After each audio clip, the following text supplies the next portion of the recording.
Un minuto y empezamos ya el repaso. Vamos a empezar con el IBEX 35.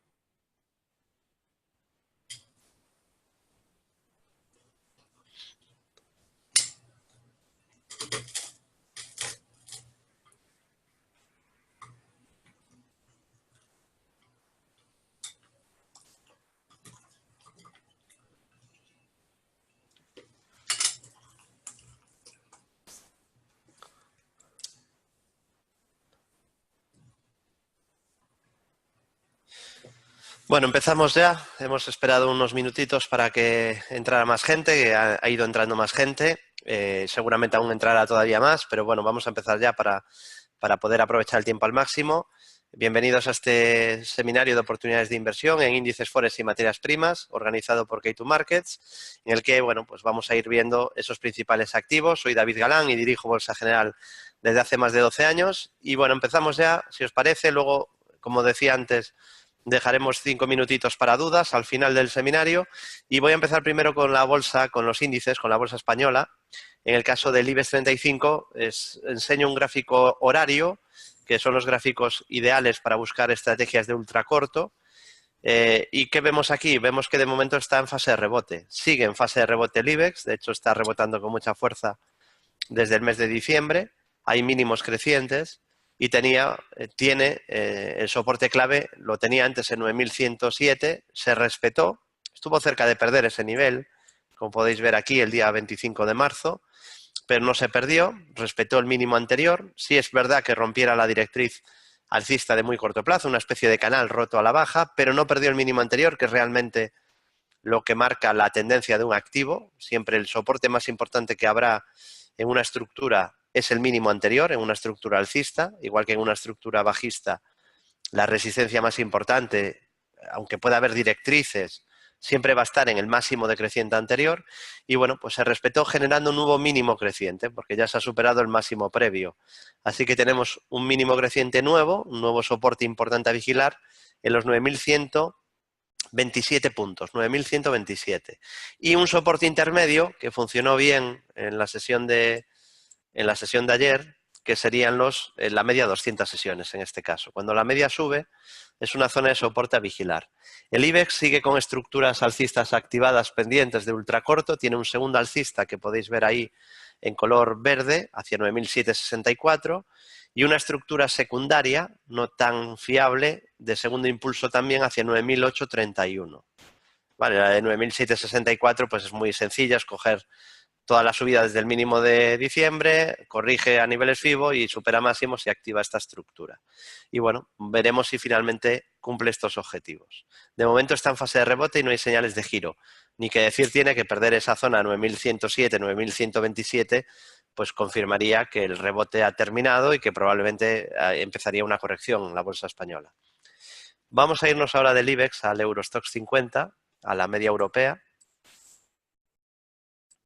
El Eurostoxx sí anuló un claro canal, porque este sí que es claro, venía desde diciembre con sucesión de mínimos y máximos crecientes, había cumplido varios objetivos continuos, seguidos, primero un hombro calzón invertido en mínimos, luego este rectángulo que veis aquí en color amarillo, un rectángulo, pues para que exista una figura de rectángulo lo que tiene que haber es al menos 2 puntos en un soporte horizontal y al menos otros 2 en una resistencia horizontal. Y en el momento que se rompe por una de las dos partes, de alguno de esos dos extremos, lo que tienes que hacer es medir la anchura del rectángulo y proyectar desde el punto de ruptura. Y bueno, pues ha cumplido bastantes estructuras desde que en diciembre empezó la subida, pero esta última de ruptura del canal la ha anulado. ¿Qué ha pasado aquí? Pues lo mismo que en el IBEX, que respetó el mínimo anterior. Corrigió, rompió una directriz, pero no perdió el soporte más importante de todos, que era el mínimo creciente anterior en los 3.273. Y como desde aquí ha vuelto a subir, generando un nuevo máximo anual, nos marca ahora un nuevo soporte clave, que es el nuevo mínimo creciente en los 3.287. A partir de ahora, 3.287 pasa a ser el nivel clave en el Eurostoxx. Perdón, 3.281 pasa a ser el nivel clave en el Eurostoxx. 3.281 puntos. Y soporte intermedio en la media 200 ascendente. Así que, como podéis ver, tenemos también al Eurostoxx 50 en tendencia alcista de ultracorto plazo y de momento sin ninguna señal de giro. El DAX lo puso más difícil porque en el caso del DAX sí se perdió el mínimo, el último mínimo relevante, que eran los 11.405. Lo que no hizo fue anular la estructura que habíamos señalado. Teníamos un primer impulso con corrección a niveles FIBO. Los niveles FIBO son siempre entre el 38.2 y el 61.8 de toda la subida previa. Entonces corrige, como veis, a esa zona y luego activa un segundo alcista. El objetivo que habíamos señalado durante semanas era ir a buscar los 11.966 y finalmente, aunque con esta corrección intermedia, en la que además rompió la media y bueno, pues no lo puso fácil, pero al final cumplió la estructura que habíamos marcado de segundo alcista.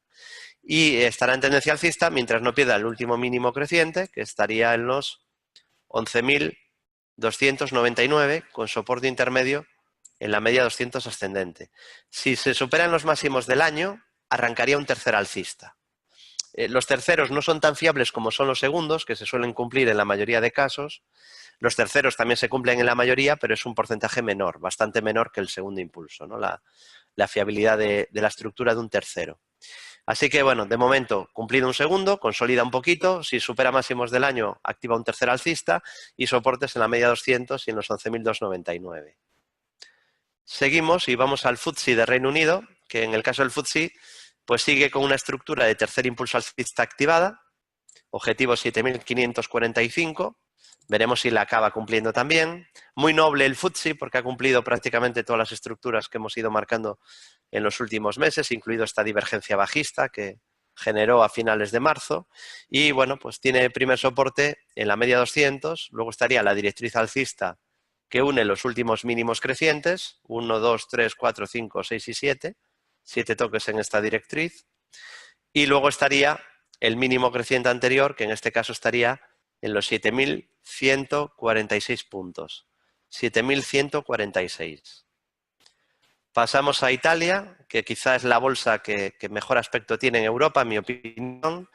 Fijaos que no ha roto ni siquiera en ningún momento la media 200, que hemos comentado siempre que es la primera zona a tener en cuenta como soporte cuando la media sube. De hecho, ayer dio una nueva oportunidad de apoyo en la media, de posible zona a vigilar para compras, aunque cuanto más se tarda en comprar, peor. Es decir, lo ideal, si tú detectas que la media está subiendo, es comprar en el primer apoyo en la media, en el segundo.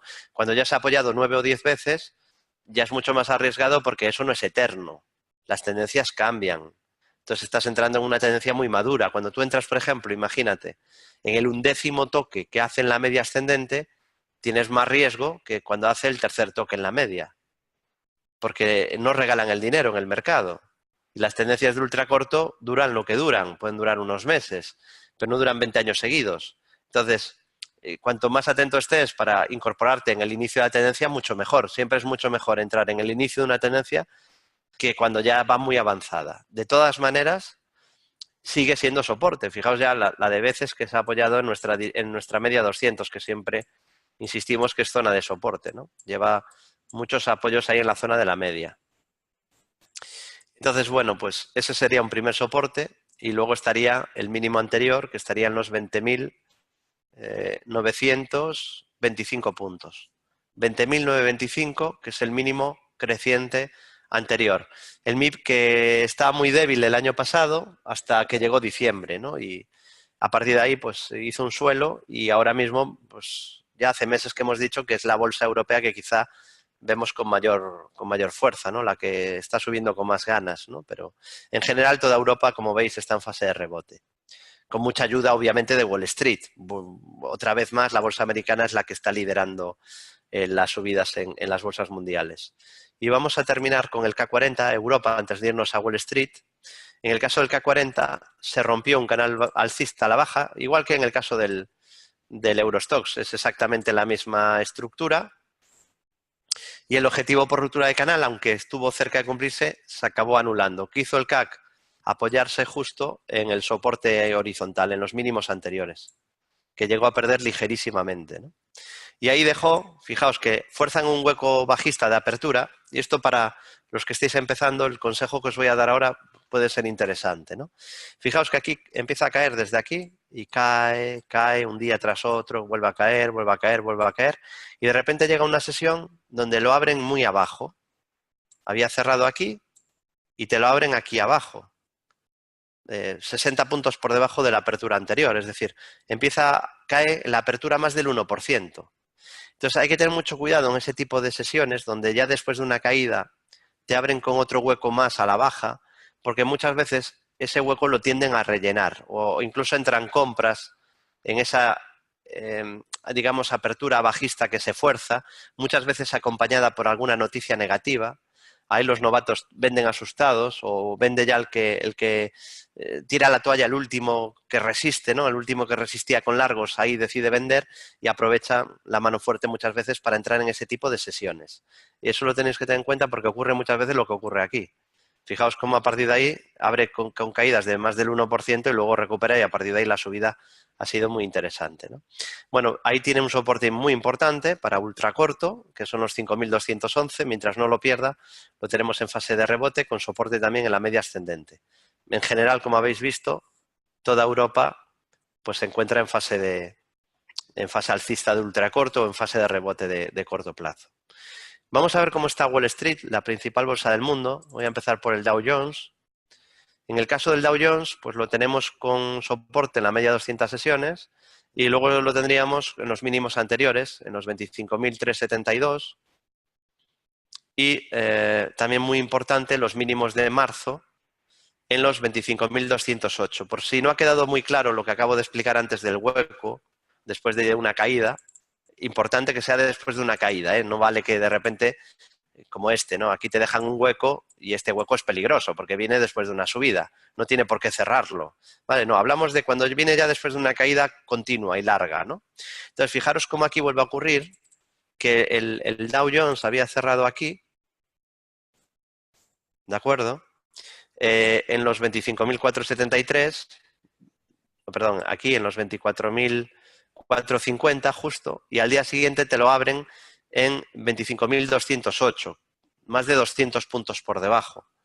Entonces, bueno, es una apertura también de casi un 1% de caída, en este caso algo menos del 1%, y la primera vela, fijaos, ya te deja claro qué está ocurriendo ahí. Aunque está bajando, la primera vela horaria, aunque el Dow ahí está negativo, la primera vela horaria te dice que está entrando dinero. Es una vela blanca Marubozu, que refleja presión compradora y aparece después de lo que os comentaba del hueco. Entonces, no digo que haya que comprar siempre, porque esto de comprar con los huecos es absurdo, eso es una teoría lamentable, eso no gana dinero. Lo que estoy diciendo es que cuando ya un activo ha caído bastante y te fuerzan una apertura a la baja, hay que ser prudente ahí con los cortos. Prudente, como mínimo prudente, y no abrir cortos ahí, porque normalmente vas a tener mal timing. Si encima viniera acompañada de alguna noticia negativa, peor todavía. Y si la primera vela horaria es positiva, es decir, entran compras, es una vela blanca o una vela Marubozu o con sombra inferior alargada, es muy probable que desde ahí entre dinero y pueda seguir subiendo, que es lo que, como veis, ocurrió también aquí en el Dow Jones. Y bueno, pues esos serían los primeros soportes a vigilar en el Dow. En el caso del S&P, pues es algo similar, ¿no? Tanto en el Dow como en el S&P como en el Nasdaq se cumplieron ya estructuras de 3 impulsos alcistas que nacieron en diciembre y que hemos ido siguiendo paso a paso desde Bolsa General, ¿no? Primero forma un primero, luego avisamos que si supera el máximo activa un segundo, se cumple y luego avisamos de que se puede activar un tercero, se activa, lo avisamos y luego también se cumple, ¿no? Los terceros, como siempre digo, no son tan fiables como los segundos. En este caso, en todos los índices americanos se han hecho ya estructuras de 3 impulsos y de momento sigue subiendo, ¿no? Ha sido bastante noble desde que fue avisando estas estructuras porque también hizo un doble techo con divergencia bajista, aunque ya lo expliqué en el anterior webinario que dimos con K2 Markets, lo voy a explicar otra vez muy rápidamente, por si alguno no asistió al anterior evento, ¿no? Y se explica muy fácil y rápido con un gráfico. ¿Qué es una divergencia bajista? Pues es cuando el precio te marca un nuevo máximo creciente, este máximo es creciente respecto al anterior, Normalmente es ligeramente creciente. Y en cambio los indicadores, por ejemplo aquí os señalo el estocástico y el MACD, forman en cambio máximos decrecientes.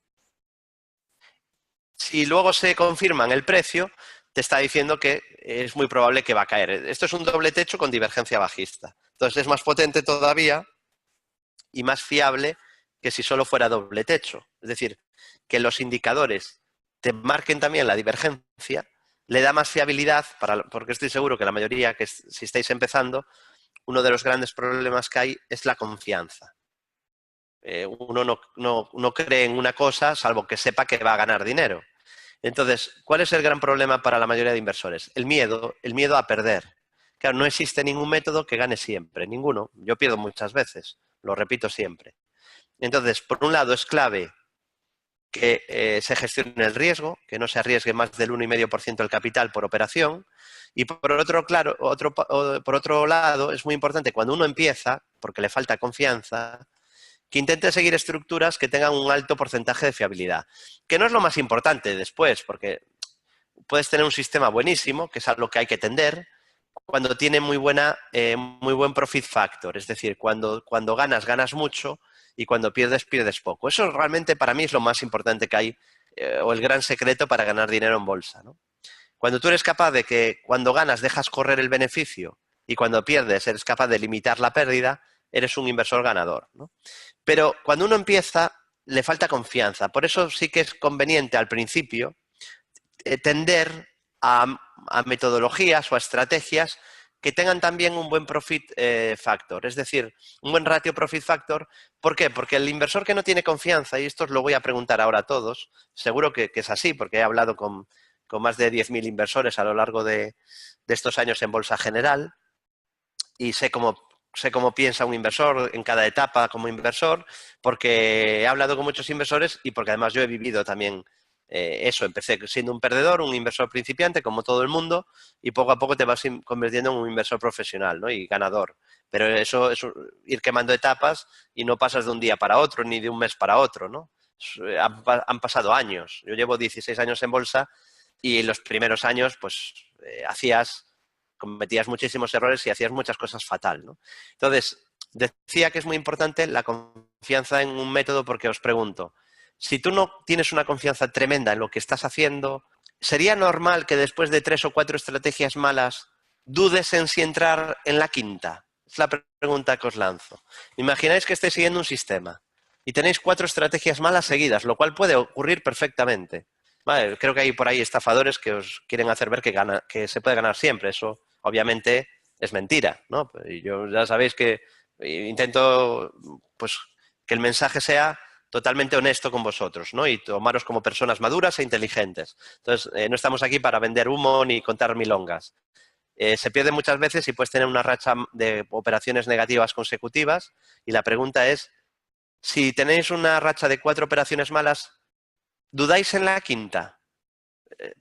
Yo creo que es humano, ¿no? Pero evidentemente aparece, ¿verdad? La duda de, imagínate que tú entras siempre que la media cruza una media sobre la otra, ¿no? Vamos a imaginar un sistema muy sencillito de cruce de medias, que no es lo ideal tampoco, ¿no? Pero imaginaos, y se os cruza una vez, perdéis, se os cruza la otra, os da compra, volvéis a comprar, volvéis a perder, en otro activo, volvéis a tener señal de entrada y entráis, volvéis a perder, a la quinta dudáis, es que es ser humano. Entonces, es muy importante conocer el método, por un lado, pero también es muy importante cuando uno empieza intentar ser muy selectivo para que la metodología tenga un buen ratio de acierto.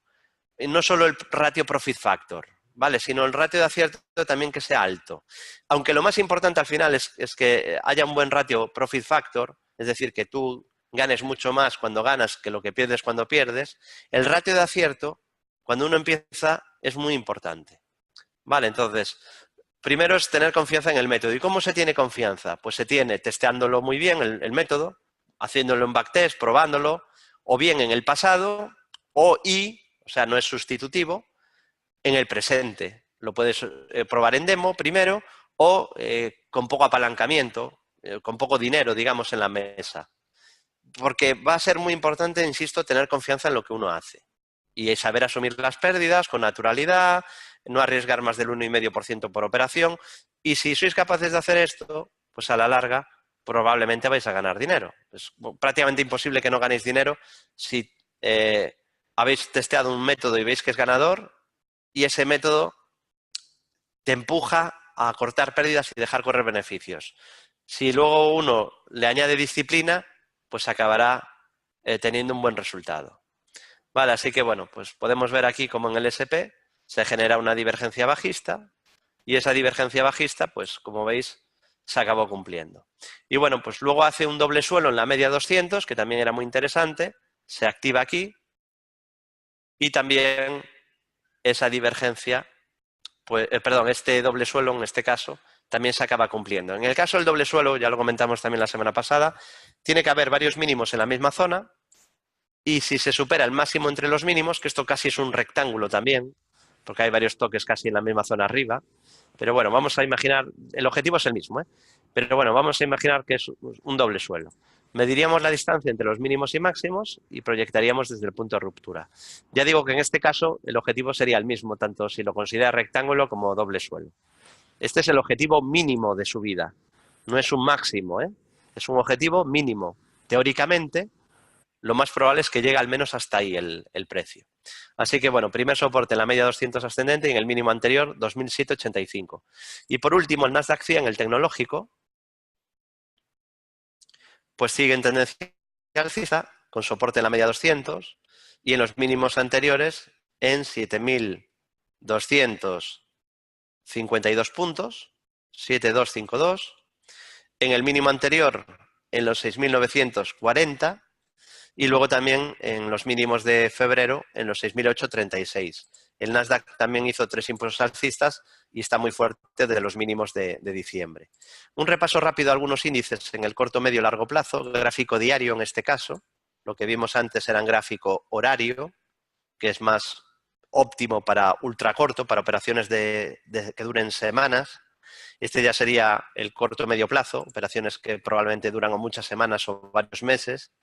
Y aquí, bueno, pues lo que podemos ver es que está en tendencia alcista de ultracorto, aunque se frenó en la resistencia que habíamos marcado en esta directriz bajista. Ha ido rompiendo resistencias, con lo cual el IBEX ha ido mejorando. Lo más probable, en mi opinión, pero mi opinión está basada en el gráfico, no en una opinión subjetiva, pero yo no opero por mi opinión y no hay que operar en base a opiniones, sino que analizando el gráfico, lo más probable pues sería la continuidad de las subidas. ¿Por qué? Porque tenemos una estructura de segundo impulso hacia niveles por encima de 9.700. Y mientras no se anule, y decíamos que mientras no perdiera la zona de 9.100, lo más probable es que el IBEX pudiera seguir subiendo, es lo que ha ocurrido. Entonces, es cierto que se ha frenado en la directriz bajista, que era la siguiente resistencia, pero lo más probable es que la acabe también superando. ¿Vale? Ese sería el resumen. Y soporte clave 9.107, 9.127. Vamos ahora al gráfico, por ejemplo, del FTSE, la bolsa de Reino Unido. Bueno, en el caso del FTSE, pues teníamos un primer impulso alcista y luego se activó un segundo impulso y luego se activó un tercer impulso. Entonces, bueno, pues lo más normal sería que también cumpla el tercero. Tiene pendiente el tercer impulso alcista hacia 7.506, siguiendo la metodología Fibonacci que explicamos en el curso de Bolsa General, ¿no? Que es bastante compleja. Yo no tengo ningún problema en enseñaros pautas de velas, en enseñaros figuras chartistas como el doble suelo, el hombro cabeza hombro invertido, triángulos, cuñas, las divergencias, pero los impulsos Fibonacci no se pueden explicar en unas horas ni en unas semanas. Probablemente hace falta al menos un mes, 2 meses, un mes y medio para más o menos explicarlo. Es una herramienta muy compleja que lleva tiempo dominarla, pero muy efectiva, ¿no? Y bueno, pues tendríamos ese tercer alcista pendiente en el FTSE que yo creo que va a ir en busca del objetivo, ¿no? Aunque los terceros no tienen tanta fiabilidad como los segundos, da la impresión de que va en busca de ese tercero. Y el soporte, fijaos que la media 200 se ha superado y se ha girado al alza, con lo cual la media 200 es zona de soporte a vigilar en el futuro. Vamos a ver el SP500 como índice director de las bolsas mundiales. Bueno, analizar el SP es casi analizar el Nasdaq y el Dow. De hecho, se parecen mucho los gráficos, ¿no? Tenemos a la bolsa americana otra vez cerca de máximos de toda la historia. Ya otra vez muy cerca de máximos. Han completado una vuelta en V, que si me hubieran preguntado en diciembre, no era el escenario que yo consideraba más probable, pero es el que ha ocurrido. De hecho, ya llevamos 2 meses y medio, que hemos dicho que era muy positivo lo que estaba haciendo Estados Unidos y que cuanto más rebotaba, más probabilidades había de que hiciera una vuelta en V y de que ya no volviera a los mínimos de diciembre. Probablemente lo que está haciendo ahora el S&P, el Nasdaq, el Dow, es un primer impulso desde los mínimos de diciembre, que probablemente pues, en algún momento y más temprano que tarde, en próximos meses, tendrá una consolidación a niveles FIBO, o sea, no vamos a subir vertical todo el año, lo dudo muchísimo, veremos alguna consolidación a toda esta subida, pero es muy positivo que, que haya subido tan rápido desde mínimos de diciembre, con lo cual es muy probable que se esté formando un primer impulso y mientras no pierda el 61,8 de todo lo que va subiendo, pues es probable que pueda seguir subiendo, ¿no? Y que ya no vuelva a perder mínimos de diciembre. ¿Qué ha hecho el S&P? Bueno, pues en máximos, aunque fue muy pequeñito, lo avisamos en su día, el del Nasdaq era más grande, en máximos formó un doble techo. Si yo le meto zoom lo veréis mejor. Hay dos máximos en la misma zona y perdió el mínimo entre máximos. Entonces yo avisé en mi cuenta de Twitter, en @DavidGalanBolsa, que el Nasdaq y el S&P avisaban de caídas. Sí es cierto que el objetivo no era tampoco muy grande, entonces yo no me esperaba que cayera tan fuerte, ¿no? Sí que veía que el gráfico me estaba avisando que el mercado iba a caer, pero no pensé que iba a caer tan rápido y tanto, ¿no? Cayó, luego marcamos un segundo bajista, cumplió el objetivo de segundo, pero fijaos que anuló, estuvo cerca, pero anuló el objetivo de ruptura del canal alcista o lateral alcista azul, ¿no? Una pena que no hubiera caído un pelín más, pero claro, aquí llegó a niveles de sobreventa y de pánico brutales, ¿no? Una pena que no hubiera caído un poquito más despacio y hubiera llegado hasta aquí, porque coincidía el objetivo con la directriz alcista principal de largo plazo. Si yo uno los mínimos desde 2009, pues por ahí pasaba la directriz. ¿Qué ocurrió en cuanto a indicadores de sentimiento? Porque esto no lo tengo aquí en el programa, aquí estábamos viendo gráficos, ¿no? Y es verdad que aquí hubo mucha sobreventa, pero nosotros también seguimos un indicador de sentimiento de mercado que elabora la CNN, que se llama miedo-codicia, que es un velocímetro que va de 0 a 100. Entonces, la codicia extrema sería niveles de 100, nunca va a llegar a 100, pero puede llegar a 90 y pico. Comprar esos niveles es peligroso porque hay demasiada euforia y eso se da después de subidas verticales, que normalmente luego traen descansos, consolidaciones. Ahí no tendremos un buen punto de compra. Y si se va a 0, 0 es pánico extremo. Nunca va a llegar a 0, pero puede llegar a niveles bajos, ¿no? De hecho, yo lo tengo visto a 5, a 6. Pero es que en diciembre llegó a niveles de 2, ese indicador. Yo no vi ese nivel nunca en mi vida. Desde que sigo ese indicador, que lo sigo desde hace 3 años, creo que no existía hace 5 o 6 años, yo creo que lo elaboró la CNN pues hace unos 4 o 5 años, ¿no? En 2008 a lo mejor hubiera llegado a niveles parecidos, pero en los 3 años que sigo este indicador nunca había llegado a niveles tan bajos, o sea que había pánico tremendo. De hecho, se dio la mayor salida de dinero de fondos de la historia. La mayor salida de dinero de la bolsa de la historia. Vale, entonces, claro, también es verdad que se había acumulado mucho dinero en los mercados con las subidas. Y en diciembre hubo la mayor salida. Entonces, claro, eso es pánico tremendo. Y comenté por ese motivo que el rebote podía ser inminente. También os digo, porque me gusta ser honesto intelectualmente con lo que digo, no cambiar luego, hay un sesgo cognitivo que tenemos en nuestro cerebro, que cuando las cosas ya pasan, todos las vemos obvias y que era lógico y que ya lo sabíamos, ¿no? Pero hay que ser sinceros con nosotros mismos. Vale, en diciembre yo leía lo que se decía y la negatividad era brutal, ¿no? Entonces, yo me esperaba que caeríamos un poquito más. De hecho, yo era de los positivos, porque comentaba que no creía que el mercado estuviera ante un 2008, que al mercado le quedara otro 40% de caída, que venía una crisis brutal. Yo no pensaba eso, sino que pensaba que esto era una caída rápida para seguir subiendo, ¿no? Pero pensaba que caeríamos un pelín más. Y bueno, fue gracias a ese sentimiento, a ese indicador de sentimiento que aquí estuvimos atentos e incluso a nivel personal incrementé valores en nuestros sistemas. Nos pusimos largos, que ya estábamos largos, pero incrementamos. Y a nivel personal aproveché para comprar más valores en la cartera. Entonces, tenéis que tener en cuenta como un indicador más la lectura de sentimiento que hay en el mercado. Normalmente cuando hay mucho miedo, estamos cerca de un suelo. Cuando hay mucha euforia, estaremos cerca de un techo. Vamos a ver cómo está el Bovespa de Brasil. Bueno, el Bovespa me lleva gustando años, ¿no? Lo comenté que me gustaba por análisis técnico justo aquí, en 37.900, porque estaba en la base del canal bajista de largo plazo. Entonces, lo normal, yo pensaba que desde la base podía volver a rebotar, como había ocurrido anteriormente, y porque ahí, justo en la base, hizo un doble suelo. Y lo unimos a lo que os acabo de explicar del sentimiento del mercado. Todos los expertos decían que Brasil se iba a hundir, que iba a caer muchísimo, que no había que estar en Brasil bajo ningún concepto. Y entonces lo recomendé en el periódico. Y comenté que la negatividad, el que estuviera en la base del canal y que ahí justo en la base del canal hizo un pequeño doble suelo, pues me hacía pensar que podía venir un fuerte rebote, ¿no?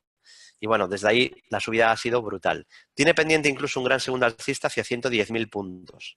Lo que ocurre es que ahora en el corto plazo tenemos una divergencia bajista. Entonces yo creo que ahora hay que ser prudentes porque podría caer hasta el objetivo. En el largo plazo seguiría alcista, pero hay posibilidades de que pueda corregir un poco ahora en el corto plazo. ¿Es seguro que va a caer? No, aquí tienes bastante riesgo o peligro porque estamos hablando de un activo que está muy fuerte en el largo plazo. Yo siempre preferiré buscar cortos en los activos que están muy débiles y compras en los activos que están muy fuertes en correcciones. Entonces, casi estaría más para intentar comprar esto cuando caiga que no para ponerse cortos. Pero si un inversor, ¿no?, que no tenga comprado Brasil, yo ahora no lo compraría. No sé si con esto se entiende lo que estoy explicando. Es motivo suficiente esta divergencia para no comprar. Lo que no sé si será motivo suficiente como para vender, porque aunque el objetivo está ahí, está activado, tiene la dificultad de que es un activo bastante fuerte. Bueno, me preguntáis por el DAX, así que es verdad que no lo vimos, vamos a verlo rápido. Bueno, el DAX, igual que el IBEX, se ha frenado en la directriz bajista de medio plazo, pero al igual que el IBEX, ya ha superado muchas resistencias que tenía y que eran importantes, con lo cual el gráfico del DAX ha ido mejorando. Primero superó los 11.565, luego superó los 11.690, luego rompió la media de 200, que bajaba, y luego superó la neckline del hombro cabeza a hombro, los 11.800. Entonces, ha ido superando niveles, ¿no? Cumplió una estructura de 3 impulsos bajistas y comenté que es una pena que en diciembre, que se acercó bastante, no llegara al objetivo del hombro cabeza a hombro para dejarlo ya zanjado, porque ahí había niveles de pánico y éramos conscientes que en cualquier momento, muy pronto, podía venir una subida, pero claro, decíamos, a ver si llega al objetivo, y aquí sería una zona de compra del DAX espectacular. ¿Por qué decíamos que esta era una zona de compra espectacular para el DAX en el largo plazo? Porque el mínimo de largo plazo está aquí. Entonces sube fuerte y luego corrige sin perder el mínimo anterior de largo plazo, con lo que desde ahí podía generarse una buena oportunidad de largo plazo. Pero a diferencia de las acciones de la bolsa alemana, que todas donde marcamos el hombro cabeza hombro, todas lo cumplió, BASF, lo cumplió también Infineon, ThyssenKrupp. Es decir, nosotros marcamos el hombro cabeza hombro en el DAX y en un montón de acciones de la bolsa alemana. Todas las acciones del DAX cumplieron su hombro cabeza hombro y el DAX se quedó muy cerquita y todavía tenemos que seguir diciendo que lo tiene pendiente, pero es verdad que cuanto más sube, más opciones hay de que lo acabe anulando, también es verdad. De hecho, pues aparte del punto de anulación ya de la figura, que sería aquí, pues ya de resistencia fuerte, prácticamente ya solo le queda la bajista de medio plazo roja. Vale. Sí, lo he mirado, Javier, que me pregunta Javier, ¿cómo está ahora mismo el indicador de miedo o codicia en cuanto al SP? El indicador es sobre la bolsa americana, sobre el SP, o sea que sé exactamente en qué punto está y te lo voy a decir porque lo actualizamos todas las semanas en el servicio de bolsa más completo que hay en español, que es el Centro de Traders. Está ahora mismo en 71, que es, pues, bueno, lo miré ayer. Déjame que lo mire ahora en otra pantalla mientras lo voy mirando, pero ayer estaba en 71. 70 es ligera euforia, pero no está extremo el sentimiento, ¿vale? No es una gran euforia, o sea, no es un nivel preocupante. Si ya estuviera más de 84, 85, ya ahí hay que tener cuidado, ¿vale? 68 está ahora. Entonces, 70 es un nivel de ligerísima euforia, o sea, no está en una lectura extrema ahora mismo. Llegó creo que a 74, 75 hace una semana o semana y media. O sea que tampoco se ha extremado, ¿vale? Pero viene desde muy abajo, viene desde 2. Desde 2 de diciembre ha llegado a 75. Y ahora está en 68, ¿no? Ha retrocedido un poquito porque tenemos a los índices americanos corrigiendo un poco. El Dow Jones baja un 0,30 ahora mismo y el Nasdaq 100, por ejemplo, baja ahora un 0,34. Y, por ejemplo, el Nasdaq Biotechnology, que es el que más está bajando, la biotecnología, está bajando un 2%. Entonces, pues eso hace que el indicador se relaje. Bueno, el DAX, por lo tanto, son esos niveles de resistencia y como soporte, porque claro, ahora es obvio que lo tenemos en fase de rebote tras haber cumplido el tercer bajista que fuimos siguiendo, ¿no? Que muchas veces tras cumplir los terceros vienen subidas, ¿no? ¿Y qué tenemos aquí? Bueno, además en gráfico semanal, porque claro, ¿por qué nosotros avisamos de que iba a venir una subida importante en el DAX aquí, justo aquí abajo? Pues no porque yo fuera adivino, ni porque hubiera cumplido ya un tercer bajista, porque de hecho tenía pendiente el hombro, cabeza, hombro. Fue una vela preciosa que os comenté a finales de diciembre, que se llama vela Doji Libélula, ¿vale? Que fue esta de aquí. Cuando después de una caída muy, muy fuerte aparece una vela con sombra inferior muy larga, lo que te indica es que es muy probable que venga un rebote. ¿Vale? Eso nos hizo pensar en que iba a venir un rebote, aunque luego pudiera volver a caer, que era el escenario que nosotros manejábamos, ¿no? Pero cuanto más suba, más opciones hay de que ya no vuelva a esos niveles, como os comentaba también antes para la bolsa americana.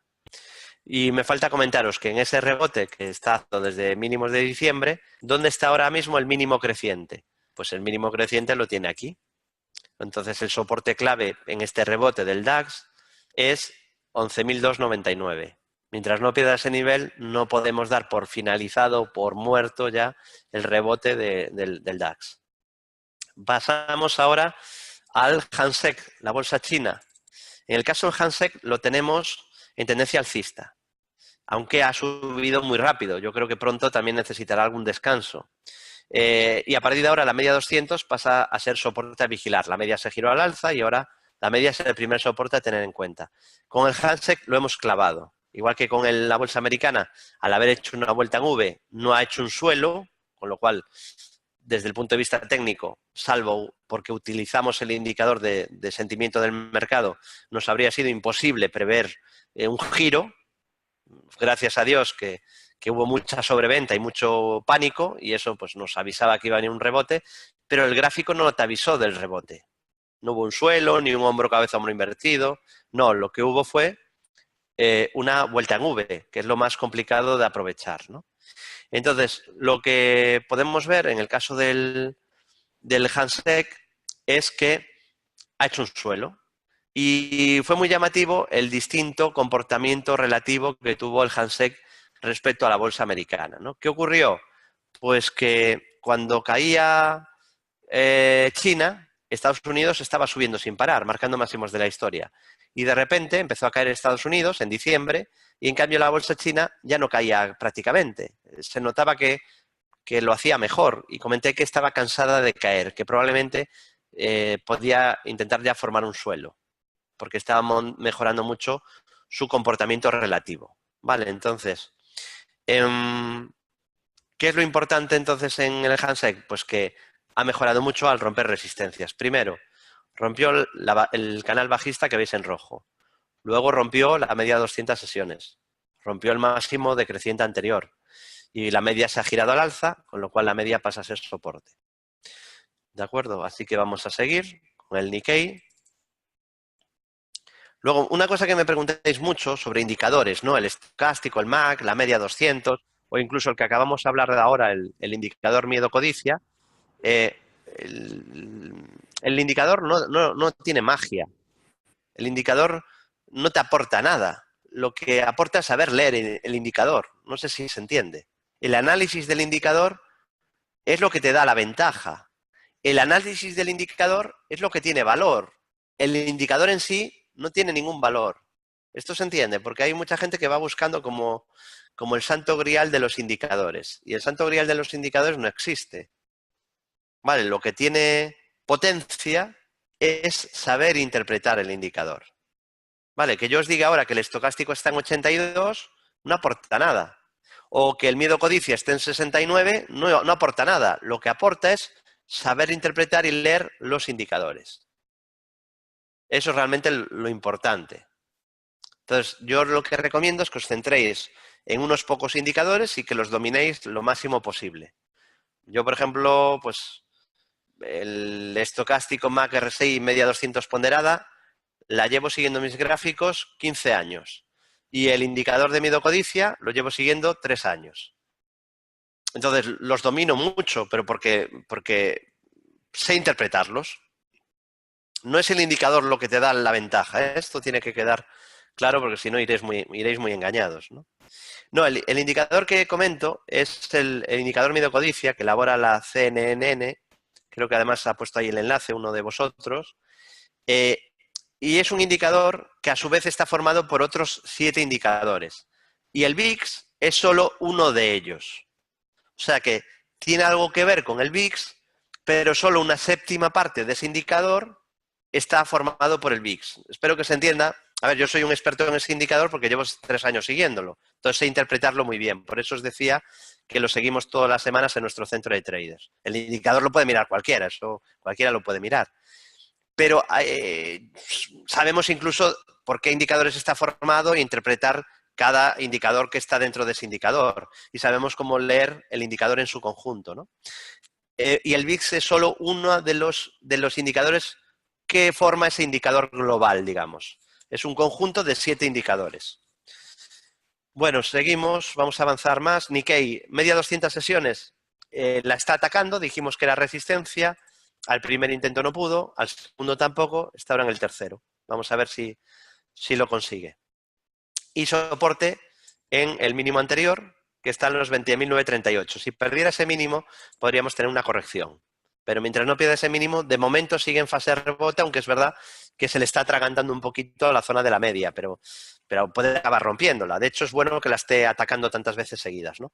Puede acabar ocurriendo como pasó, por ejemplo, en PharmaMar, como explicación de cómo qué ocurre cuando un activo ataca mucho una resistencia.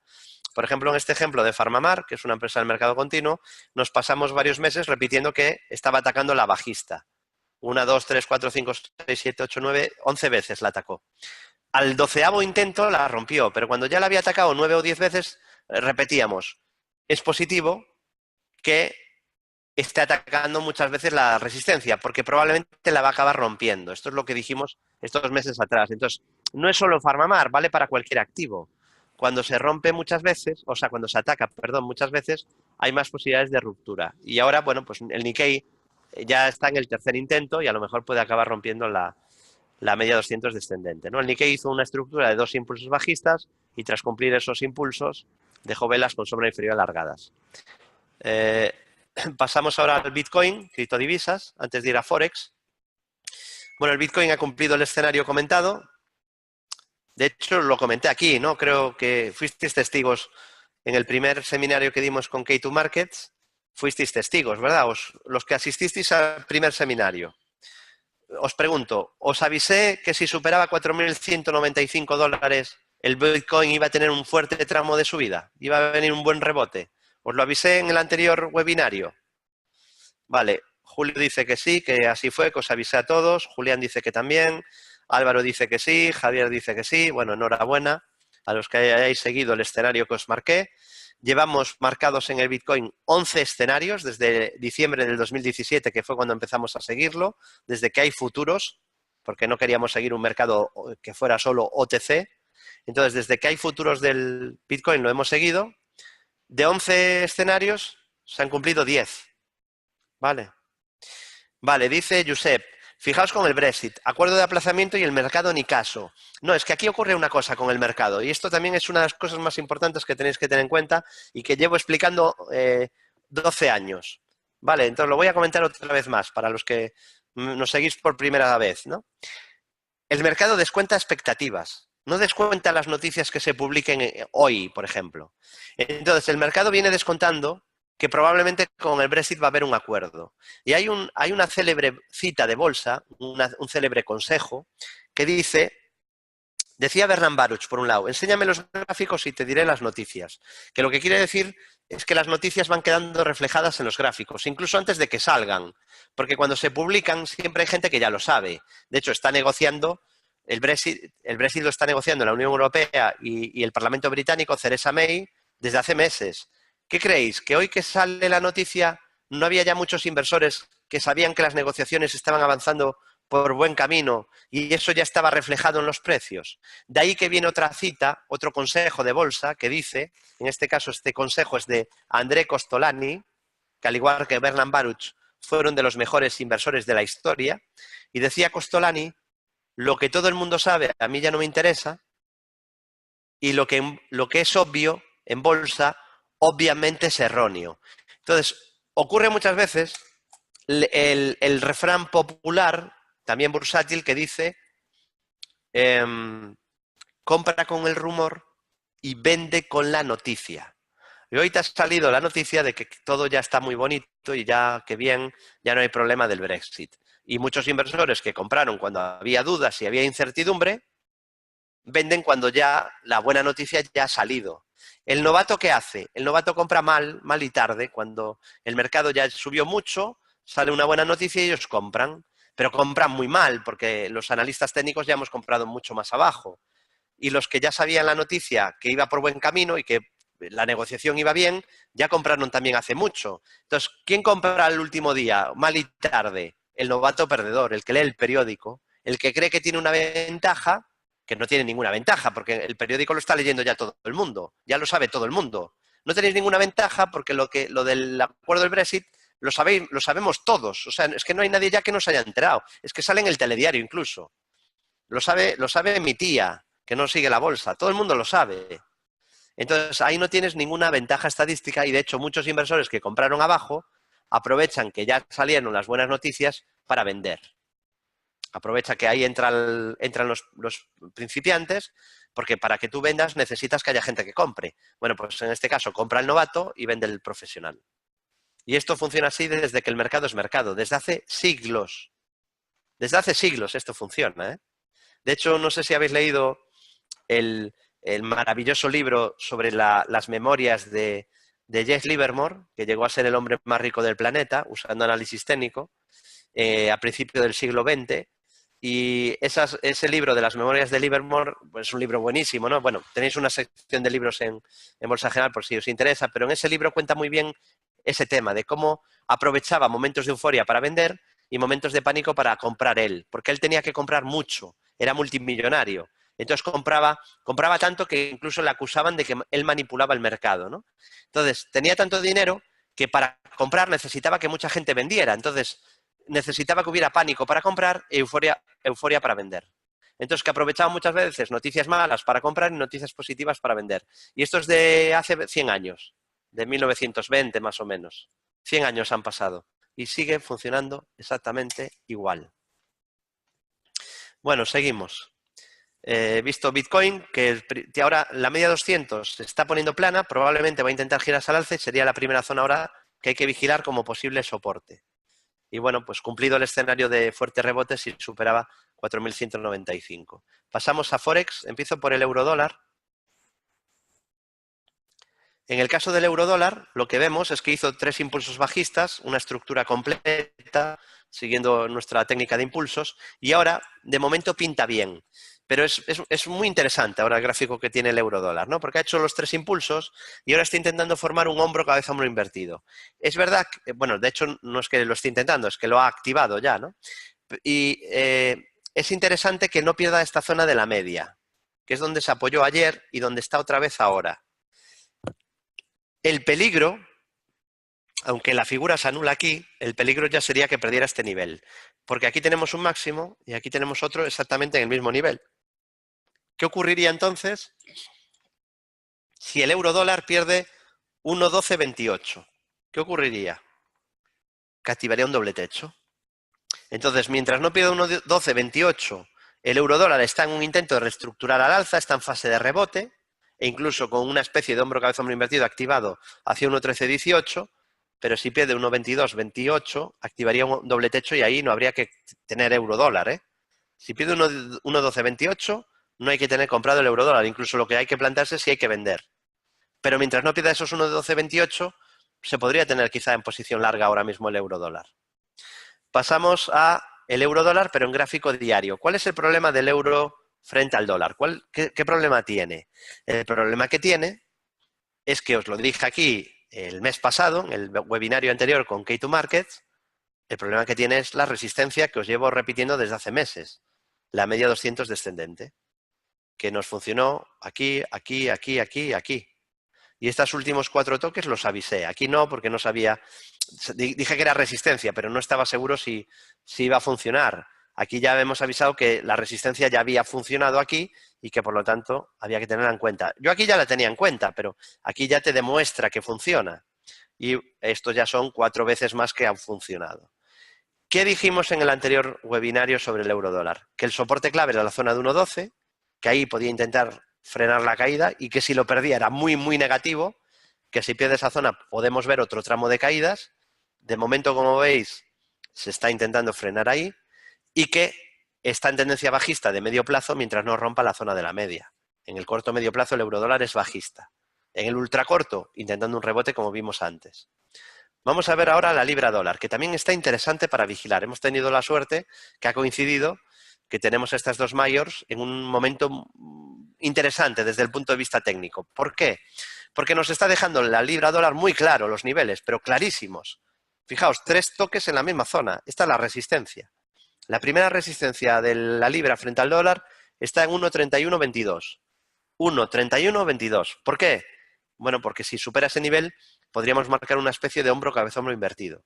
Y luego la siguiente resistencia está en 1.32, exactamente, 1.3196.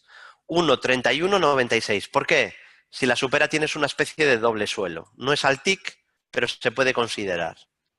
Porque sería este el máximo entre los dos mínimos en la misma zona. ¿Y cuáles son los soportes? Claro, aquí el peligro en la libra dólar es que te perdiera este nivel o que te perdiera este otro nivel. Porque si te pierdes este nivel tienes un doble techo y si te pierdes este otro nivel tienes un hombro, cabeza, hombro, que te lo voy a marcar ahora. Hombro izquierdo, cabeza, hombro derecho. Entonces, David, ¿y ahora qué? No, ahora espérate. Ahora tienes que esperar, porque ahora mismo no tiene ninguna estructura activada, pero va a activar una estructura, sí o sí. Porque si rompe resistencia, te activa un objetivo alcista y si rompe soporte, te activa objetivos bajistas. Primero un doble techo y luego puede activar un hombro, cabeza, hombro. ¿Vale? Así que atentos ahí a la libra. Que es verdad que mientras no pierda esos 1,20, la zona de 1,30, exactamente, ahora os lo digo, de momento está en tendencia alcista con la media ascendente, pero ya veis que en el ultracorto hay varias estructuras muy interesantes. En el corto medio plazo daríamos por anulado el segundo alcista si rompe la media y probablemente podríamos ver más caídas. De momento se está intentando agarrar ahí, que os dije en el anterior webinario, que teníais soporte en la media 200. Y vamos a ver algún cruce más, por ejemplo, dólar franco suizo. El dólar franco suizo está formando una figura que no hemos visto hasta ahora, que se llama cuña. Es una cuña ascendente. Es una especie de triángulo, pero el triángulo, como veis, tiene las dos líneas en la misma dirección. Suben las dos, ¿no? Este tipo de figuras se suelen romper a la baja, ¿vale? Pero no es obligatorio, pero se suelen romper por abajo. Aquí si rompiera por abajo te daría señal de venta. El dólar con franco suizo. De momento no, ¿eh? Si rompiera la directriz verde, daría señal de venta. Y si rompiera la resistencia, pues apuntaría a un nuevo tramo de subida. Si rompe esa zona de máximos en 1.0125 más o menos.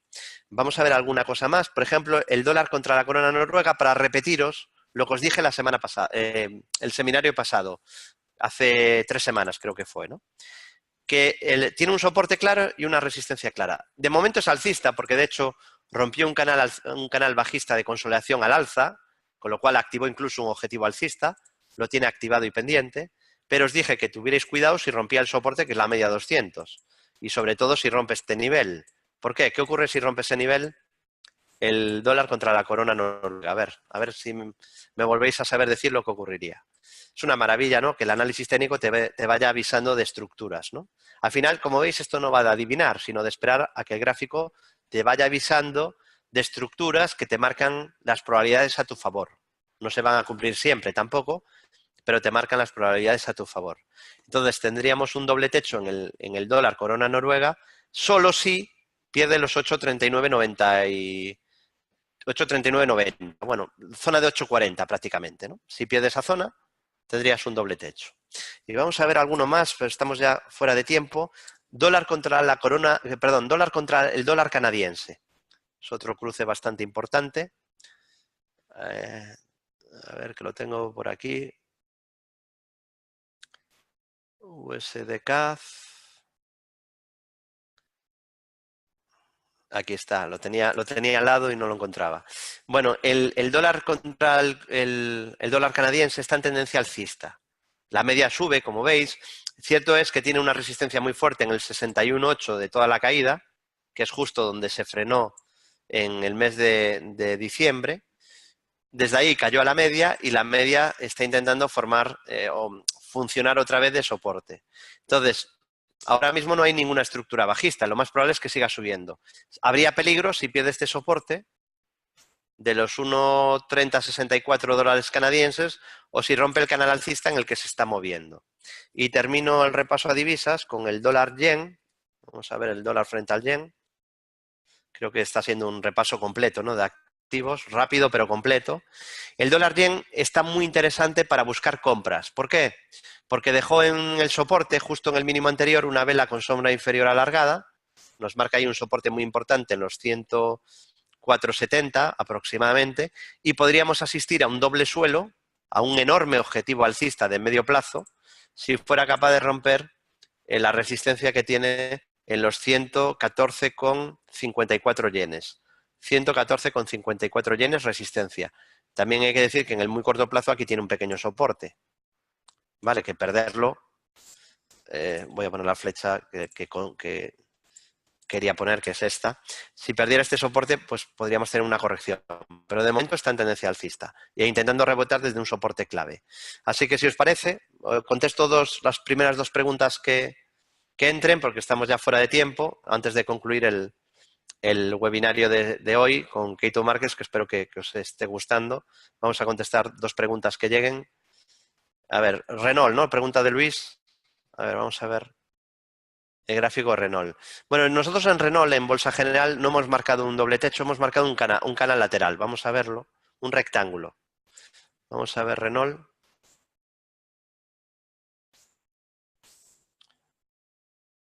Fijaos, el canal lateral del que venimos hablando en Bolsa General es este. Entonces yo esperaría a ver por dónde rompe. Es parecido al que está haciendo Porsche. Si rompe por arriba, activaría objetivo alcista. Si rompe por abajo, activaría objetivo bajista. Soporte 55, resistencia zona 63 casi, ¿no? Y pregunta de... David me pregunta por el Nikkei, que volvamos a ver el Nikkei. Así que vamos a ver Nikkei. El Nikkei, si podría hacer un doble suelo. Vale. Entiendo que consideras que este mínimo y este, aunque el segundo está por encima del primero, puede ser un doble suelo. Está un poco en el límite. No sería ninguna locura, pero yo esta estrategia no la habría seguido. Y me diría alguno, David, ¿y por qué no habría seguido esta estrategia? Porque la media 200 baja y la activación está justo ahí en la zona de la media. Entonces, no es de esas estructuras que yo vea muy clara, aparte de que los mínimos no están exactamente en la misma zona. Pero es verdad que de momento el Nikkei está en fase de rebote, o sea que no hay deterioro en el Nikkei. Pero no es una clara figura doble suelo ni una estructura clara donde yo me habría metido. Y termino con el oro, que es verdad que no lo habíamos visto en materias primas, así que voy a terminar aquí con el oro y el petróleo, que son, me habéis preguntado por el oro, así que vamos a concluir con el oro y el petróleo. En el caso del oro, resistencia entre 1.350 y 1.390 dólares, es la bajista que veis ahí en rojo. Si la supera, tendríamos una señal de compra muy clara para largo plazo por análisis técnico, marcaría un gran hombro corazón invertido y taza con asa, de momento no la supera, y soporte en el corto plazo 1.273,1, media 200 y directriz alcista verde. Pero como veis ha chocado con resistencia. Y para terminar, petróleo Brent sigue en tendencia alcista, aunque ha subido ya muchísimo y nos ha cumplido ya el segundo alcista que os comenté. Así que, bueno, pues nada, objetivo ok, análisis cumplido y no se puede descartar algún descanso después de tanta subida, ¿no? Pero todavía no ha roto ningún soporte, el primero es la media 200, luego tiene un soporte importante en niveles de 65,90 y por último los 63,50. Y ahora sí, me despido, agradeceros a todos la confianza por el seguimiento a estos webinarios que estamos dando con K2 Markets. Y ya sabéis que nos podéis seguir en bolsageneral.es, en nuestro foro gratuito, y en redes sociales, en el grupo Bolsa General de LinkedIn, en el Facebook de Bolsa General, en mi Facebook personal, David Galán Bolsa General, en el Twitter de empresa, @Bolsa General, en mi Twitter personal, @David Galán Bolsa, en el canal YouTube David Galán, y cualquier duda nos podéis enviar un correo a bolsageneral@bolsageneral.es. Gracias a todos, buenas noches y muy buenas inversiones.